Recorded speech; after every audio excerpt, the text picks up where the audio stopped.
Shabbat Shalom and Chodesh Tov, for it is a new month. The new month of Kislev has begun. We're almost at the holiday of Hanukkah, 24 days away now. This week's Torah portion, we find that Father Yaakov gives Esau a blessing, Esav a blessing. And his blessing goes like this: may God give you the fat of the earth, that which grows from the earth. But interestingly, Rashi notes that the name of God that is used in this particular blessing is Elohim.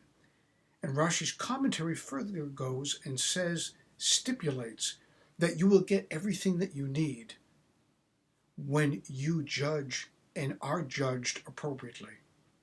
You see, it wasn't just a blessing that Esau received from God, but a blessing that was dependent upon his behavior.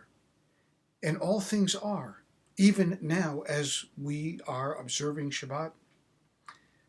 Over in Glasgow, they are pondering the future of Mother Earth. What are we going to do about saving ourselves, saving the globe from the destructiveness that we've done? It's all about choice. It's all about judgment. It's all about how we behave, how we interact with one another, how we interact with the earth, how we behave, and how we look through the lens of our own eyes out at the world. Everything is dependent upon you and me and everybody else individually. For judgment is made every time we enact a word or a deed. There is nothing that isn't consequential. There is nothing that does not matter.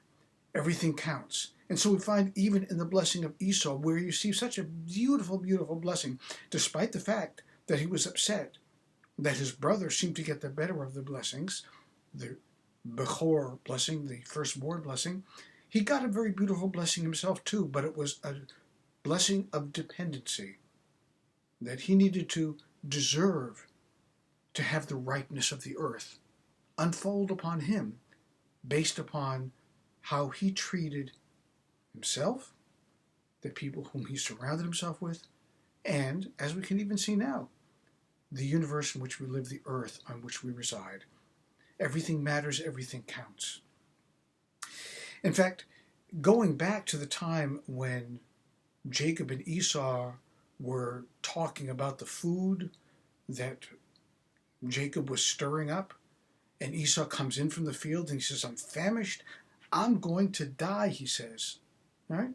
"I'm close to death." Probably an exaggeration, because nobody's close to death is going to come in from the field panting, saying, "I'm close to death." But an exaggeration. It's like saying, "I'm famished. I'm starving to death."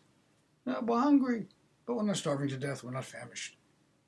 So what was it that he was really saying to his brother? Now here again, Rashi intercedes and illuminates that comment by saying, I know this is all about the birthright. And I know that I should get the birthright because I'm the firstborn. But I know all of the indebtedness that comes with that birthright, all the things that I need to do if I'm to be the inheritor of our grandfather's tradition. And I'm not sure I'm up for that, because life and death depend upon the decisions that I make if I accept this birthright. And Rashi says that's what Esau really meant when he traded the birthright for the bowl of lentils. He was really saying, "I'm not up for this." And we circle round to this conversation as the father says, "Bring me something tasty to eat." And the son responds by bringing him something tasty to eat, and then says, "Father, bless me." And the father says, "Elohim, the God of judgment, will bless what you do when you do good." And so that's our blessing.